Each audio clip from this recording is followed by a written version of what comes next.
L'analyse la plus raisonnable quand on connaît le dossier, alors ça tombe bien parce que nous, à Égalité et Réconciliation, on connaît très bien le dossier puisqu'on a sorti dans Faits et Documents la totalité et notamment le contenu des carnets noirs en intégralité. Donc on sait tous les gens qui étaient impliqués. Donc évidemment, il est certain que l'affaire Epstein est une affaire de chantage au niveau mondial au service d'Israël notamment par du chantage sexuel financé aux États-Unis par ce qu'on appelle le méga groupe, c'est-à-dire 12 milliardaires juifs américains qui finançaient un tenancier de bordel présenté comme un génie de la finance et un homme qui avait fait fortune qui s'appelle Epstein, qui était en fait un petit prof de maths de Brooklyn, obsédé sexuel, qui a été entièrement financé par ce méga groupe pour gérer essentiellement trois bordels euh, euh, réservés, dévolus aux élites mondiales, dans le but de les faire chanter sur de la délinquance sexuelle, sans doute bon, avec des très jeunes femmes, mais même sans doute avec des mineurs. Hein, ça doit aller très très loin. On sait que les plus impliqués dans, cette, dans, ce, dans ce scandale étaient plutôt les démocrates que les républicains. On avait en premier lieu Bill Clinton, très très impliqué. On avait aussi Bill Gates, hein, très impliqué.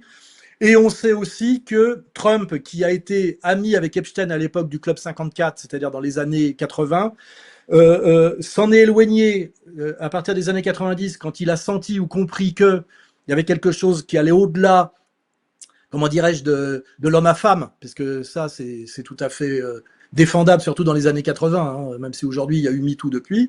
Et on sait même précisément que Trump a plutôt aidé à faire tomber Epstein. On parle de Epstein de son premier procès, puisqu'en fait, c'est en deux temps. Hein, ça, on a tous les témoignages que Trump a aidé à faire tomber Epstein. Donc aujourd'hui, dire que Trump couvre Epstein parce qu'il est pris dans les scandales sexuels de Epstein, c'est de la connerie. C'est faux. Et d'ailleurs, il suffit d'aller au dossier pour voir que c'est faux. En revanche, aujourd'hui, il est certain que Trump a trahi ses promesses électorales. C'est qu'au lieu de tout sortir, il protège tout. Alors la thèse la plus raisonnable, la plus rationnelle, c'est que si jamais on sortait l'affaire Epstein, ça aurait un coût tellement grave pour les États-Unis, les leaders économiques américains, avec ce que ça pourrait impacter au niveau de l'effondrement boursier de certaines sociétés, de mise en examen, que ça pourrait détruire d'une certaine manière, carrément détruire la superstructure américaine, notamment la superstructure capitaliste, et en plus entraîner sans doute des tensions avec l'État d'Israël, qui est forcément très impliqué, qui fait que Trump, d'une certaine manière, au nom de la raison d'État, et en ayant beaucoup consulté a dit en gros on ne fait pas péter cette bombe-là parce qu'en fait elle va nous péter à la gueule. Elle va péter à la gueule des États-Unis et que je suis président des États-Unis. On va dire que c'est peut-être non pas le fait qu'il est impliqué et non pas la lâcheté, on va dire, mais plutôt la raison d'État qui fait que ce scandale est finalement étouffé parce que il est bien trop grave pour l'Amérique. Ça serait ça pour moi l'explication la plus réaliste. Alors évidemment, il y a toujours des excités qui veulent à tout prix s'exciter parce que c'est des gens qui consomment du YouTube et ce qu'ils veulent, c'est pouvoir dire salaud, enculé, etc. Mais à un moment donné, si on essaie de réfléchir un peu, moi, la première chose que je dis, c'est quand on me dit oui, Trump a été amené par l'État profond, c'est l'agent de l'État profond. Quand je vois le travail qui a été fait par le dit État profond pour l'empêcher d'être élu, pour l'empêcher d'être réélu, les efforts qu'il a fait pour se représenter une troisième fois, ce qu'il a subi comme attaque, je vois pas très bien pourquoi on aurait fait tout ça contre lui si c'était l'homme de l'État profond. Je veux dire, alors qu'après que l'État profond aujourd'hui le tienne en respect, voire le menace. Rappelons-nous quand même qu'aux États-Unis, on assassine les présidents de la République, hein, et on assassine ou on tente de les assassiner. C'est une tradition américaine. Donc on peut imaginer que Trump à la Maison Blanche, malgré son équipe qui est un peu plus structurée que celle qu'il avait lors de son premier quinquennat, il pèse sur lui une menace qui fait qu'il se souvient des Kennedy. Rappelons-nous que quand il a eu sa réunion avec Netanyahou, après qu'il y a eu l'affaire des beepers, tu sais, qui a décimé partiellement les cadres du Hezbollah, qui était une magnifique opération, à la fois magnifique et dégueulasse, typique des services israéliens, Ça fait, ouais. opération qui tombe sous le coup des lois internationales. Hein. Puisque là, on cible pas des militaires, on fait péter des bombes qui peuvent péter à peu près n'importe où, avec des gens qui qui peuvent se retrouver à proximité. On est dans de l'attentat terroriste qui tombe sous le coup des lois internationales, je le rappelle. Mais les Israéliens s'assoient là-dessus. Mais c'était pas ça le sujet. Est-ce que tu te rappelles du cadeau qu'avait fait Netanyahou à Trump Un beeper à ce doré. moment-là, hein? Un beeper en or. Il lui a offert un beeper en or, ce qui peut être considéré directement comme une menace. Ça veut dire, tu vois, tu portes le même beeper que les gars du Hezbollah, il est en or, et on te fait péter quand on veut. Hein. Voilà. Moi, je sais ce que c'est que d'être menacé personnellement sur ma femme, ma fille, ma belle-mère, la tante aveugle de ma femme, par des gens qui ont quand même la même mentalité, qui sont liés à un niveau inférieur, à la même organisation dont on parle. Hein, ces gens-là ne reculent absolument devant rien. D'ailleurs, on a des morts en série très souvent dans ce genre de comment dirais-je, de dossiers. Et donc, je crois que si on veut rester raisonnable, c'est se dire que Trump ne sort pas l'affaire Epstein finalement pour des raisons d'État, mais qu'il n'est pas impliqué dedans. Les gens d'ailleurs, les démocrates aujourd'hui qui poussent stratégiquement, politiquement et qui l'attaquent sont, je dirais, beaucoup plus impliqués que dans le camp d'en face. Mais ils savent, voilà, c'est un jeu politique. Et donc, même s'il y a beaucoup de critiques à faire sur Trump, et que sans doute aujourd'hui je serais plus critique de Trump qu'à l'époque où j'en discutais avec Dugin. D'ailleurs, Dugin lui-même est revenu dans ses dernières déclarations en disant que Trump avait en grande partie trahi ce qu'il avait appelé la révolution Trump, puisque Dugin avait sorti un petit bouquin en anglais, The Trump Revolution, où d'ailleurs, quand on parle de la Trump Révolution, en fait, on pense justement à Vance, à Thiel et aux gens assez il faut pas se tromper, néo-réactionnaire, parce qu'il ne faut pas confondre avec néo-conservateur. Et en fait, l'espoir aujourd'hui n'est pas chez Trump, qui a plus de 80 ans et qui est là pour assez peu de temps. L'espoir aujourd'hui, si on veut avoir un espoir, parce que je rappelle que la politique, c'est quand même le lieu de l'espoir. Quand on est dans le désespoir systématique, c'est pas très difficile. Il suffit toujours de dire en permanence tout est perdu. Alors après, on peut rajouter que Pierre Hillard, il faut prier. Hein, mais je veux dire, la politique, c'est quand même d'essayer de voir ce qui peut être le moins pire, choisir le moins pire, voir s'il y a un espoir, essayer d'accompagner cet espoir, voire même d'ailleurs d'y participer. C'est très facile, hein, le désespoir radical, c'est à la portée de n'importe quel connard, hein, surtout quand on n'est pas impliqué. Mais moi, ce que j'essaye, c'est de voir comment on peut échapper à la Troisième Guerre mondiale.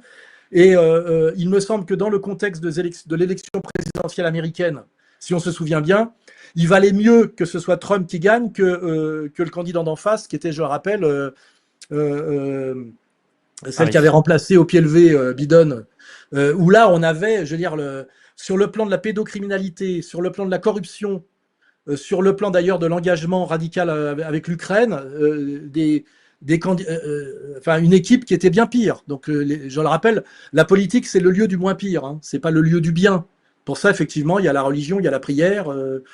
Voilà, donc je suis déçu de Trump, d'autant plus déçu que nous, on a pas mal espéré dans la révolution Trump, mais en même temps, c'est pas la peine pour autant de raconter n'importe quoi. Hein.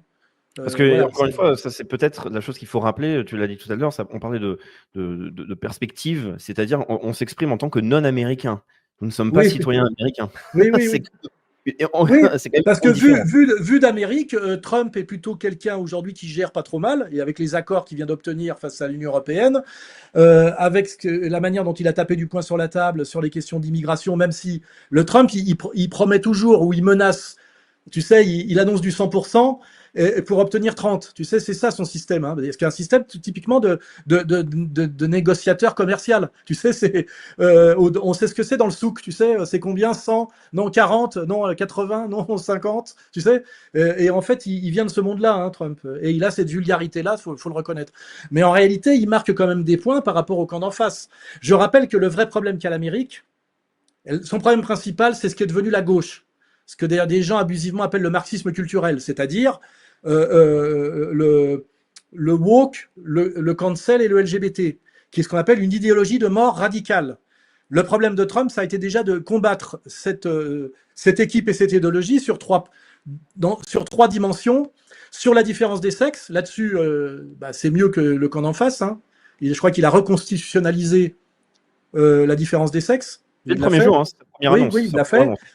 Sur le plan de la frontière, c'est quand même sa relation à l'immigration incontrôlée est quand même bien moins pire que celle du camp d'en face, même s'il ne peut pas faire de la, je sais pas quoi, Miracle, hein.